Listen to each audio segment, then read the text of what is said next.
Good morning friends. ఇది చాలా important video అండి మనకు. ఎందుకంటే మార్కెట్లో మనం కొనుక్కోవడానికి కొన్ని టైమింగ్స్ ఉంటాయి. ఆ టైమింగ్స్ లోపల మనం మధ్యలో బై చేసుకున్నట్లయితే మనకు లాస్ అయ్యే అవకాశాలు చాలా ఎక్కువగా ఉంటాయి. అందుకని వీడియో చేయడం జరుగుతుంది. మన ఏ టైంలో ఎప్పుడు మనం బై చేసుకోవాలనే విషయం గురించి నేను చెప్పాలనుకుంటున్నాను. ముఖ్యంగా మనం బై చేసుకోవాలన్నప్పుడు 9:15కి బై చేసుకోవచ్చు మనకు స్టార్టింగ్ స్టేజ్లో. తర్వాత 9:30కే మళ్ళీ ఓకేనా. ఆ తర్వాత 9 అంటే మనకు 9:45 ఉంటుంది. ఉదాహరణకి ఇక్కడ మనకు 9:30, ఇది ఒక 9:15 క్యాండిల్. ఇక్కడ 9:45 తర్వాత నెక్స్ట్ అనేది ఈ 9:45 క్యాండిల్ అనేది మనకు స్టార్ట్ అవుతుంది. ఓకేనా. మనం తీసుకుంటే ఇక్కడ మనం మనకు మార్కెట్లో అంటే దీనికి గుణం చెప్తాను నేను అనేది మామూలుగా చూసుకోండి. ఇక్కడ ఇది నిన్నటి క్లోజింగ్ ఒకటి, అంటే 24th క్లోజింగ్. ఇక్కడ చూసినట్లయితే ఇక్కడ మనకు హాఫ్ అన్ అవర్ క్యాండిల్ ఉంది.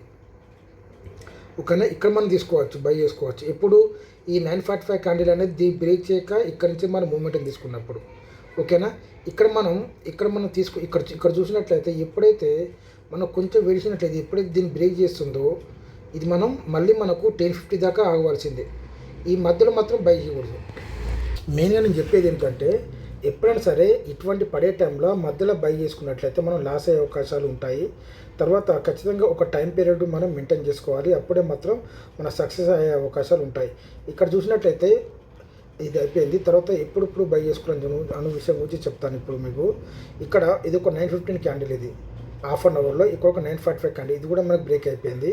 పోయిన తర్వాత మనం నెక్స్ట్ చూసినట్లయితే ఈ 10:15 క్యాండిల్ మనం చాలా జాగ్రత్తగా అబ్జర్వ్ చేయాలి. ఎప్పుడైతే ఈ 10:15 క్యాండిల్ అనేది చిన్నగా ఉంటుంది పెరిగే మూమెంట్లో ఉన్నప్పుడు. ఓకేనా. ఈ విధంగా ఈ రెండు క్యాండిల్స్ అనేవి ఏర్పడినప్పుడు ఈ విధంగా 9:15 కానీ లేదా ఈ 9:45 కానీ ఇలా ఈ విధంగా రెండు క్యాండిల్ ఏర్పడినప్పుడు మాత్రం మార్కెట్ అనేది ఇక్కడ దాకానే వెళ్తుంది, దీనిపైనకి వెళ్ళదు. కానీ ఎప్పుడు కూడా వెళ్తుంది. కానీ ఎప్పుడు తెలుసా, అది ఎప్పుడైతే దీనిపైన సపోర్ట్ తీసుకుంటుందో, ఎప్పుడైతే ఈ 9:45 క్యాండిల్ మీద సపోర్ట్ తీసుకున్నప్పుడు మాత్రం ఇది మళ్ళీ పైకి వెళ్ళే అవకాశాలు ఉంటాయి తప్ప, లేకుంటే ఎప్పుడైతే ఇక్కడి నుంచి మనకు రిజెక్ట్ అయిందో ఇది మళ్ళీ మనకు కిందికి వచ్చే అవకాశాలు ఈ విధంగా ఉంటాయి. ఆ తర్వాత ఒకటి గుర్తుంచుకోండి, ఎప్పుడైతే ఒక క్యాండిల్ అనేది ఒక 9:15 క్యాండిల్ అనేది రెడ్గా ఏర్పడి తర్వాత ఏర్పడే 9:45 క్యాండిల్ అనేది మనకు మూమెంటం చూసుకున్నట్లయితే ఇది ఖచ్చితంగా ఇది దీనిపైన ఉన్న ఈ 15 క్యాండిల్ దగ్గరికి ఖచ్చితంగా వెళ్తుంది. ఇది మనం గుర్తుంచుకోవాల్సింది. ఎప్పుడైతే ఇక్కడ మూమెంటం తీసుకుంటుందో ఈ 9:15 క్యాండిల్ ఇంత పెద్దగా ఏర్పడింది కదా, ఇక్కడి నుంచి మనం మూమెంటం తీసుకుంటుందో మళ్ళీ నెక్స్ట్ ఈ 9:45 క్యాండిల్ గ్రీన్గా మారినప్పుడు మాత్రం ఇది ఖచ్చితంగా ఇక్కడికి వెళ్ళే అవకాశాలు ఉంటాయి.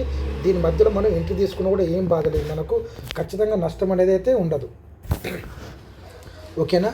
ఆ తర్వాత ఇక్కడ చూసుకోండి, ఇక్కడ కూడా మనకంతే. ఇక్కడ ఒక 9:15 క్యాండిల్ ఇక్కడ ఏర్పడి ఇంత పెద్ద పైకి వెళ్ళి మళ్ళీ కిందికే వచ్చింది. ఇక్కడ మనం కొంచెం వెయిట్ చేసినట్లయితే దీని సపోర్ట్ అనేది ఇక్కడ నుంచి ఉంది. ఇక్కడ నుంచి దీనికి ఇంతకుముందు సపోర్ట్ తీసుకుంది కదా, ఇక్కడ నుంచి అది మనం చూసుకున్నట్లయితే ఈ విధంగా 9:45 క్యాండిల్ 102 నుంచి అది డైరెక్ట్ ఇది 180 దాకా వెళ్ళింది. ఆ తర్వాత మళ్ళీ మెయిన్గా గుర్తుంచుకోవాల్సింది ఈ 10:15 క్యాండిల్. ఎప్పుడైతే 10:15 క్యాండిల్ అనేది రెడ్గా మారే అవకాశాలు మనకు కనిపిస్తుందో అప్పుడు ఖచ్చితంగా ఎగ్జిట్ కావాల్సిందే. కాకపోతే ఇది ఈ విధంగా ఇంతవరకు వచ్చే అవకాశాలు ఉంటాయి, లేకపోతే ఈ మధ్యలో దాకానే వచ్చే అవకాశాలు ఉంటాయి. దీని నుంచి కూడా సపోర్ట్ తీసుకునే అవకాశాలు ఉంటాయి. ఎప్పుడైతే దీని మీద నుంచి మనం సపోర్ట్ తీసుకున్న తర్వాత మళ్ళీ ఈ 10:45 క్యాండిల్ అనేది గ్రీన్గా మారుతుందో ఇది మళ్ళీ మూమెంటం తీసుకుంటుంది. ఇక్కడ చూసినట్లయితే ఇక్కడ మనకు 10:45 క్యాండిల్ కూడా మనకు రెడ్గా ఏర్పడింది. కాకపోతే ఇక్కడ మనం గుర్తుంచుకోవాల్సింది ఇక్కడి నిన్నటి క్లోజింగ్, అంటే నిన్నటంటే ఈ 19th రోజు క్లోజింగ్ రోజు దీన్ని మాత్రం బ్రేక్ చేయలేదు. ఈ 15 క్యాండిల్ అనేది బ్రేక్ చేయలేదు. ఎప్పుడైతే 15 క్యాండిల్ బ్రేక్ చేయలేదో మళ్ళీ మూమెంటం తీసుకుంటుంది. ఇది ఇక్కడ 11:50 నుంచి వెళ్ళి ఇది మళ్ళీ పైకి వెళ్ళే అవకాశాలు బ్రహ్మాండంగా ఉంటాయి. ఓకేనా. అంతే తప్ప మనం ఇక్కడ మార్కెట్ ఏర్పడింది కదా, డౌన్లో ఏర్పడింది, ఇది ఖచ్చితంగా ఇక్కడికి వెళ్ళే అవకాశాలు ఉంటాయని చెప్పి మనం దీన్ని బై చేసుకోకూడదు. ఎప్పుడు ఇది ఈ 9:15 క్యాండిల్ మొత్తం క్లోజ్ అయిన తర్వాత నెక్స్ట్ ఏర్పడే ఈ 9:45 క్యాండిల్ అనేది మనకు గ్రీన్గా మారినప్పుడు మాత్రమే ఇది ఇక్కడికి వెళ్ళే అవకాశాలు ఉంటాయి. లేదంటే మళ్ళీ ఇది ఇక్కడ ఈ 9:45 క్యాండిల్ గ్రీన్గా మారినా కూడా మళ్ళీ ఈ 10:15 క్యాండిల్ నుంచి వెళ్ళి మళ్ళీ మూమెంటం తీసుకోవాలి. కానీ ఈ 9:15 క్యాండిల్ అనేది బ్రేక్ కాకూడదు. ఇక్కడ బ్రేక్ అయిపోయింది. ఆ తర్వాత మళ్ళీ చూసుకున్నట్లయితే మళ్ళీ ఎక్కడి నుంచి మూమెంటం తీసుకుంది, మళ్ళీ ఇది 11:50 నుంచి వెళ్ళి మళ్ళీ మూమెంటం తీసుకుంది. 11:50 నుంచి వెళ్ళి మూమెంటం తీసుకొని మళ్ళీ మనకు ఈ 10:15 క్యాండిల్ నుంచి మూమెంటం తీసుకున్నా కూడా ఇది మనకు ఇక్కడాకనే వెళ్ళింది అంతే.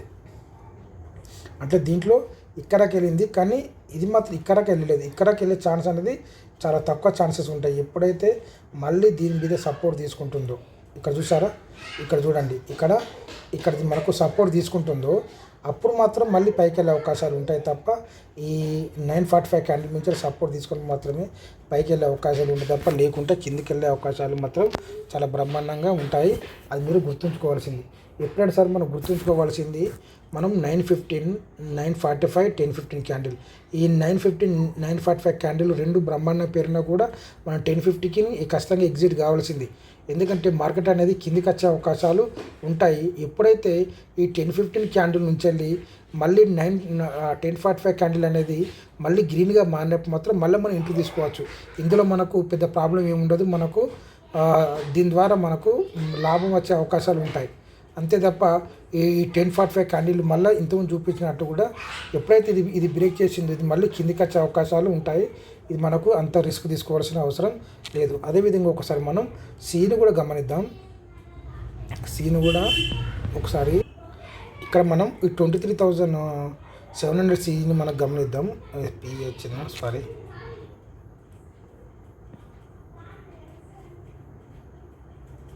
ఇక్కడ సి ఒకటి గమనిద్దాం. మనం 83 రూపీస్, మన 24,000 సి ఒకసారి గమనిద్దాం. ఇక్కడ చూడండి, ఇక్కడ కూడా అంతే, మనకు సిలోనే పీలోనే సేమ్ ఉంటుంది. ఈ విధంగా ఇక్కడ ఒక 915 క్యాండిల్ అనేది ఒక సింగిల్ క్యాండిల్ ఏర్పడింది. ఆ తర్వాత 945 క్యాండిల్ మూమెంట్ తీసుకున్నా కూడా దీన్ని బ్రేక్ చేసింది. అంటే ఎప్పుడు బ్రేక్ చేస్తుంది, ఎప్పుడైతే ఈ 945 క్యాండిల్ అనేది దీన్ని బ్రేక్ చేసిన తర్వాత ఇక్కడ క్లోజ్ అవుతుందో ఆ తర్వాత ఏర్పడే క్యాండిల్ కూడా మళ్ళీ కిందికి వచ్చినా కూడా దీన్ని బ్రేక్ చేయనంత వరకు ఇది మళ్ళీ మూమెంట్ తీసుకుంటుంది. ఇక్కడ అర్థమవుతుందా? మళ్ళీ ఇందులో చూడండి, ఇక్కడ చూడండి, ఇక్కడ ఒక 950, ఇక్కడ ఇది నిన్నటి క్లోజింగ్, తర్వాత ఇక్కడ ఒక 915 క్యాండిల్ ఏర్పడ్డది. ఏర్పడిన తర్వాత మళ్ళీ ఏమైంది, ఇక్కడ ఈ విధంగా గ్రీన్గా ఏర్పడినా సరే మళ్ళీ నెక్స్ట్ ఏర్పడే క్యాండిల్ అనేది ఇది మనకు రెడ్గా మారింది అనుకోండి, ఈ విధంగా మళ్ళీ దీనికి ఖచ్చితంగా ఇక్కడ వచ్చే అవకాశాలు ఉంటాయి. ఎప్పుడైతే కింద నుంచి పైకి వెళ్ళినప్పుడు 915 క్యాండిల్ ఈ విధంగా కింద నుంచి వెళ్ళి మూమెంట్ తీసుకున్నప్పుడు ఇక్కరాకి వెళ్తుందో, ఈ విధంగా పైనుంచి కూడా మనకు ఒకటే క్యాండిల్ ఏర్పడి 945 క్యాండిల్ రెడ్గా మారిందంటే ఖచ్చితంగా ఇక్కరాకి వచ్చే అవకాశాలు ఉంటాయి. ఓకేనా? ఈ విధంగా ఉంటుంది. ఇక్కడ చూడండి, ఇక్కడ మనకు ఈ విధంగా 915 క్యాండిల్ అనేది మనకు రెండు రెడ్ క్యాండిల్ గ్రీన్ క్యాండిల్ ఏర్పడ్డాయి. తర్వాత మళ్ళీ 1050 నుంచి క్యాండిల్ కిందకి వచ్చింది, ఇక్కరాకి వచ్చింది. ఓకేనా? ఎప్పుడు ఇది ఈ 1045 క్యాండిల్ అనేది రెడ్గా మారినప్పుడు మాత్రం ఖచ్చితంగా ఇది కిందకి వచ్చే అవకాశాలు ఉంటాయి. ఇది 1045 క్యాండిల్ ఇక్కడనే దగ్గరలో ఏర్పడి దీన్ని బ్రేక్ చేయనంత వరకు మళ్ళీ మూమెంటం ఉంటుంది తప్ప, లేకుంటే ఇది కిందకి వచ్చే అవకాశాలు ఉంటాయని చెప్పి మీరు గుర్తుంచుకోండి. మనకు మెయిన్గా టైమింగ్స్ అనేవి చాలా ఇంపార్టెంట్. ఆ టైమింగ్స్ బట్టే మనం బై చేసుకోవాలి. అంతే తప్ప మధ్యలో బై చేసుకుంటే మాత్రం నష్టపోయే అవకాశాలు ఉంటాయని చెప్పి మీరు గుర్తుంచుకోండి. Thank you.